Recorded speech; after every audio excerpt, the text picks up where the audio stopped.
Welcome back, everybody. IGN Live at Gamescom 2016. I'm Damon Hatfield. I'm joined by Sarah Darney from Firaxis. It's time to talk about Civilization 6. Yes. Welcome to the show. Thank you. Thank you for having me. Set this up for us. We're going to look at the German. This is a new leader that was just announced today here. Frederick Barbarossa. For Gamescom. And this is some early game footage that we're looking at here. Yes. Yeah, Frederick Barbarossa, he is definitely a production powerhouse. We've got some stone nearby, so this is going to be a pretty good starting spot. So we're going to get started. We're going to build this builder. We'll have him in a couple turns and just setting up the game for us, choosing our research.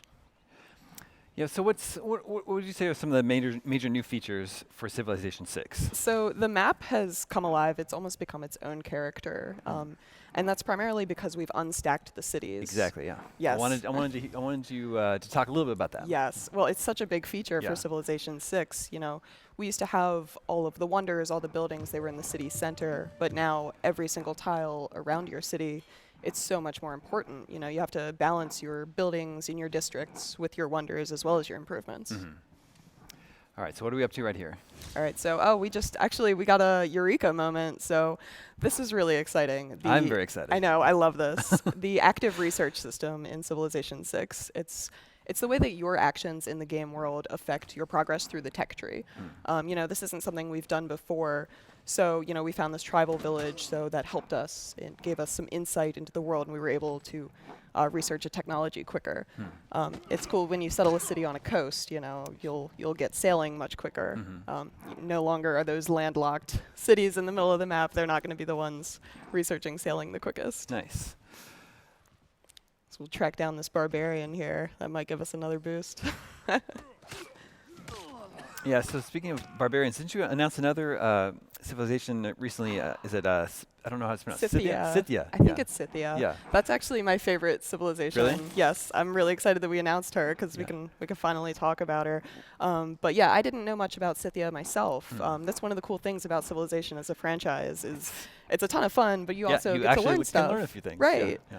Right. Tamiris, she's so cool, and just her abilities with building the Scythian horse archers without horses around and double all your military units when you're building those guys. That's so powerful. Well, because technically they actually wouldn't be considered a civilization, right? They were more of a nomadic tribe. They were a nomadic people, yeah. But in this, in Civilization, you get to write your own history. Exactly. So she's our leader, and we'll see what she can accomplish. So how are our Germans doing here? All right, so it looks like we're still trucking along. We're building a couple improvements. This is still the early game, so we haven't gotten a district up and running yet. This guy should have built on that stone. That's what I would have done. Rookie mistake. Rookie mistake. And Civilization, I think it's 25 years old this year, the whole franchise? This is the 25th year anniversary. What was your first introduction to a Civ game? I think I actually played Civilization 2 on the original PlayStation. Wow, that's very cool.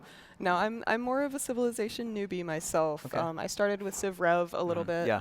But I really started to get into it with Civilization 5. I did only domination. And then actually when I came to Firaxis, I learned a little bit more about the culture victory, which was cool. Victoria, I love her. She's incredibly cool.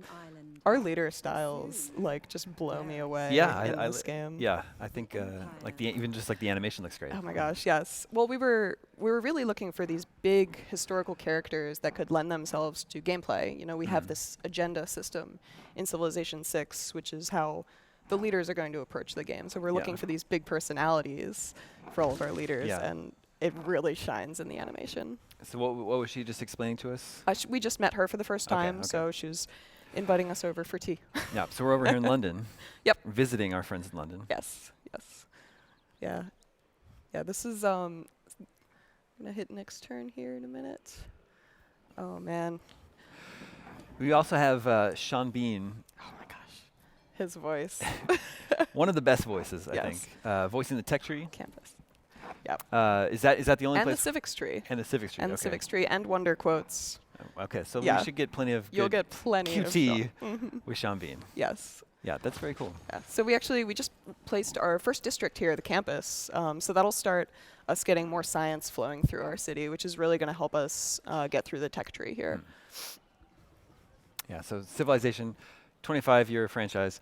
What do you think makes it so enduring? Why do you think people still like playing Civilization 25 years later? Oh my gosh, there's so much to it, and there's so many different ways to play. I Yeah. think that's a lot of it. You know, we have the different victory types, and there's so many options for you to customize the experience.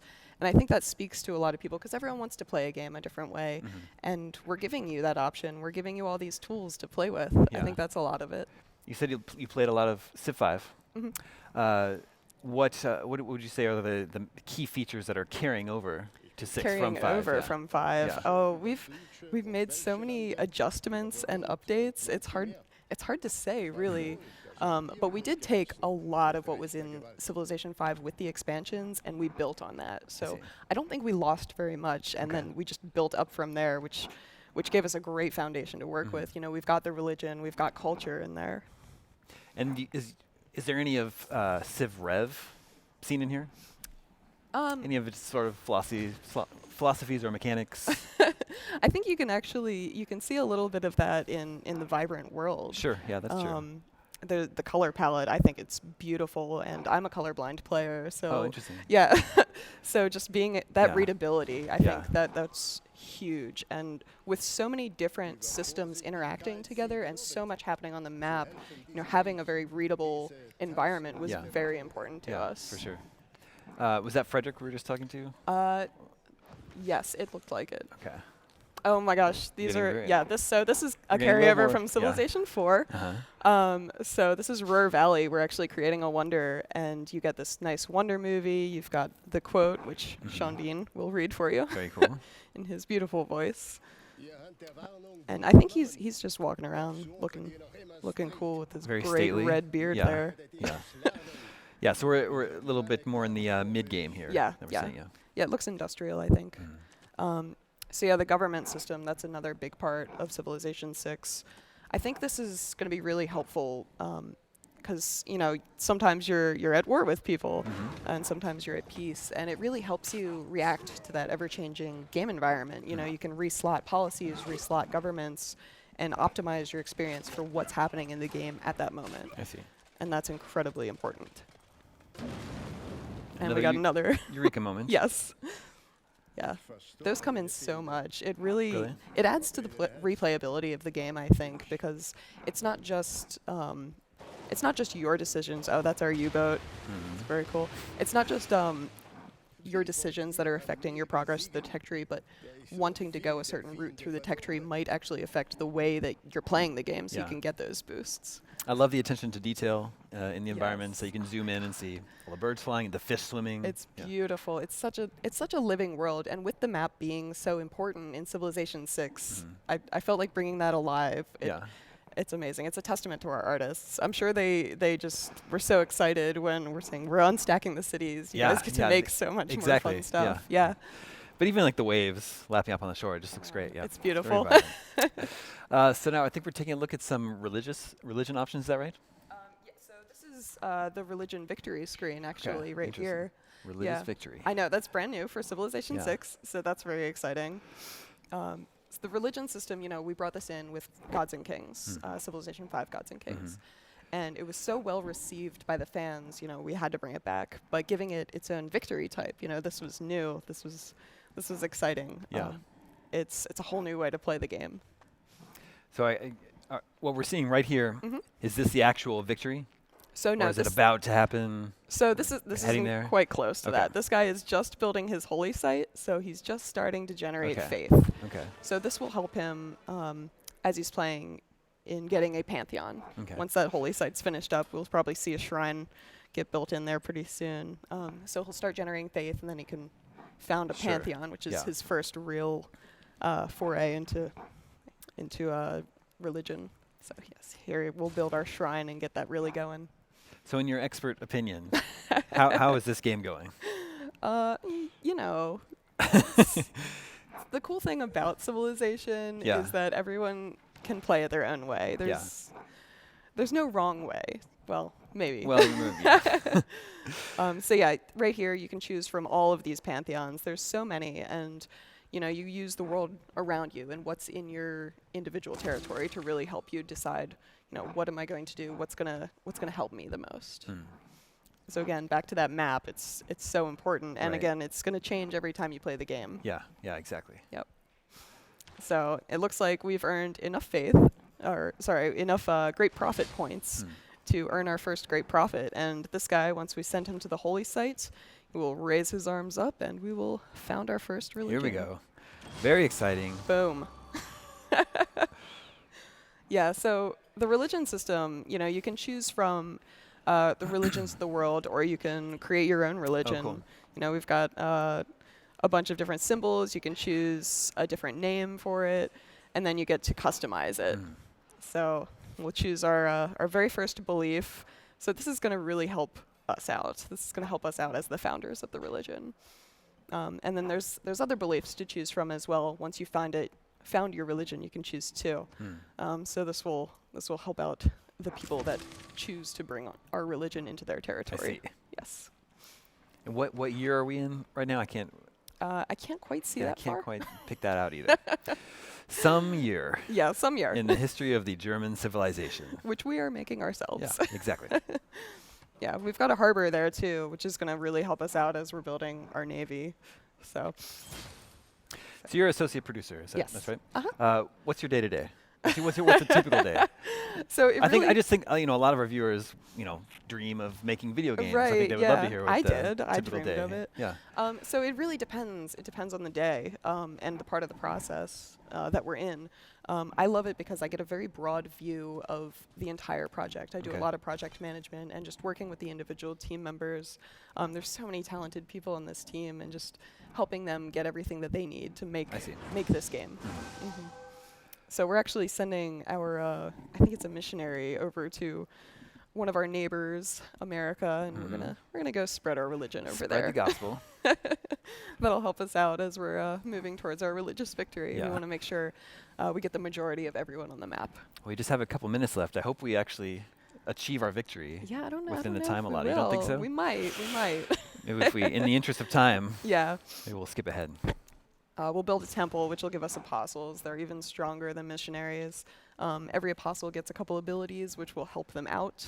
They might be able to go through the terrain quicker, or they'll have just a little bit more power. Or you can trade them in for more beliefs to help see. you out too. So yes, we'll get our next apostle here. I think we might be doing okay. I've got a good feeling about this. Yeah. But one of my favorite things, just looking at the map here, is how individual the cultures look in the city center. You know, you can see that palace. That's, this is for the Europeans, civilizations, and we've got so much just cultural aesthetics that we tried to put in. It's beautiful. All right. So we're turning him into another belief, it looks like. You can also choose beliefs that'll help you build a specific building in your holy site. There's a couple to choose from, and they all have different helpful traits to them too. So what would be some faith-specific buildings? So we've got the pagoda. Okay. We've got the Wat, a mission, I see. and a cathedral. Perfect. Yes. I wish we would have built the cathedral. That would have been perfect. Come on, Germany. Perfect for Cologne. Yeah. So we'll send these guys out and send them off into the world. We're actually going to escort him with our warrior unit because it can be a little bit dangerous to send missionaries out unprotected. So we linked them up. We've got this new escorting ability. You can hook two units together to escort each other across the map. It's going to be very helpful. I know in Civilization 5, I was always doing it manually, and this makes it a bit easier. Well, hasn't there been a certain amount of automation throughout the game overall, that's sort of an attempt to streamline some of those processes? Oh, like auto explore? Yeah, things like that. We yeah. do have that. Yeah. We do have that for our scouts. So they'll be able to auto explore. We used to have that for worker units, but we now have builders, which only have 3 charges at the start. I see. So you don't want to automate them because they're going to pick the wrong thing, and you've only got 3. Yeah, that's Those true. tiles are very important. Well, thank you so much for coming by the show. Absolutely. Civilization 6 is out October 21st. Yes. All right, Yes, cool. this year. Yeah, it's very exciting. Thank you. Yeah, thank you. Stay tuned, much more to come from the first day of our live show here at Gamescom 2016 after this.